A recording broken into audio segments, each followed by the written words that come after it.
کہ سوچا ہے کفیل اب کچھ بھی ہو، ہر حال میں اپنا حق لیں گے، عزت سے جیے تو جی لیں گے یا جام شہادت پی لیں گے۔ مسلمانوں کے ڈی این اے میں ڈر نہیں ہے، اور جس مومن کے اندر ڈر ہے وہ مومن نہیں ہے۔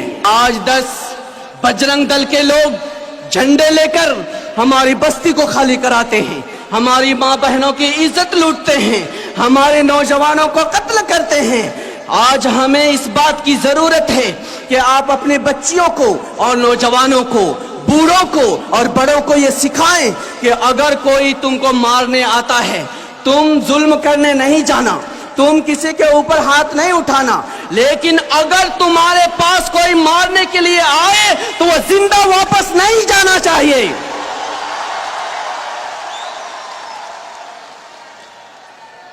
کہ ظلم و جبر کی پہچان مٹا کر رکھ دو، ظلم و جبر کی پہچان مٹا کر رکھ دو، اٹھو اب دہر میں کوہرام مچا کر رکھ دو۔ ہمیں جو خشک تنکا سمجھنے کی بھول کرتے ہیں، ہمیں جو خشک تنکا سمجھنے کی بھول کرتے ہیں، ان دشمن ملک دی کو کھلیان جلا کر رکھ دو۔ ملک کے اندر موجودہ حالات خود بخود پیدا نہیں ہوئے ہیں، اور جو لوگ ان کو پیدا کرنے والے ہیں وہ ہمیں معلوم ہے، اور ان لوگوں کو سبق سکھانا ہمیں آتا ہے، لیکن ہم انتظار کر رہے ہیں۔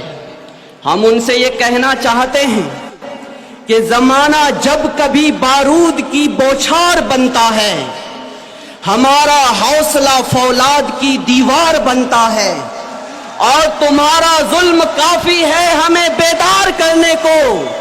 جو لوہا ضرب سہتا ہے وہی تلوار بنتا ہے۔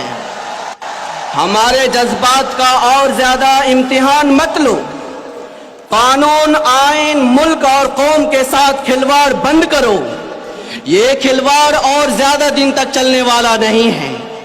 آل انڈیا امامز کونسل جو پورے ملک کی 17 ریاستوں کے اندر 25,000 سے زیادہ علماء اور ائمہ کرام کو لے کر ملک اور قوم اور خاص طور سے مسلم امت کی تقویت کے لیے کام کر رہی ہے، یہ آج پوری احساس ذمہ داری کے ساتھ اعلان کرتی ہے کہ پاپولر فرنٹ آف انڈیا اس طرح کا جو بھی مشن لے کر آگے بڑھے گا، آل انڈیا امامز کونسل اس کے قدم سے قدم ملا کر کھڑی رہے گی۔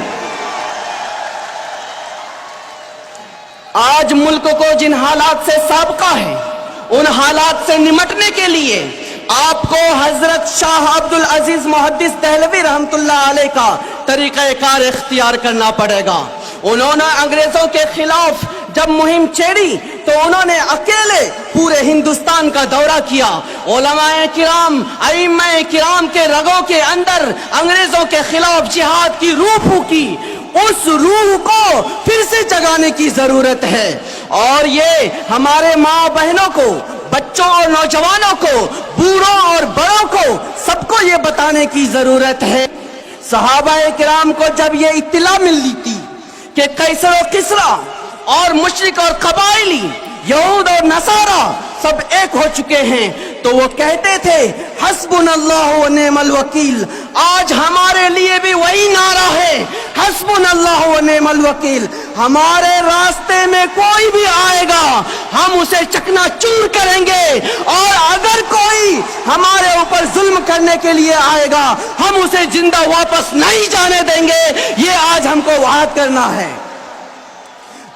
باطل سے دبنے والے اے آسماں نہیں ہم، باطل سے دبنے والے اے آسماں نہیں ہم، 100 بار کر چکا ہے تو نے امتحان ہمارا، یہ امتحان ہم پھر سے دینے کے لیے تیار ہیں۔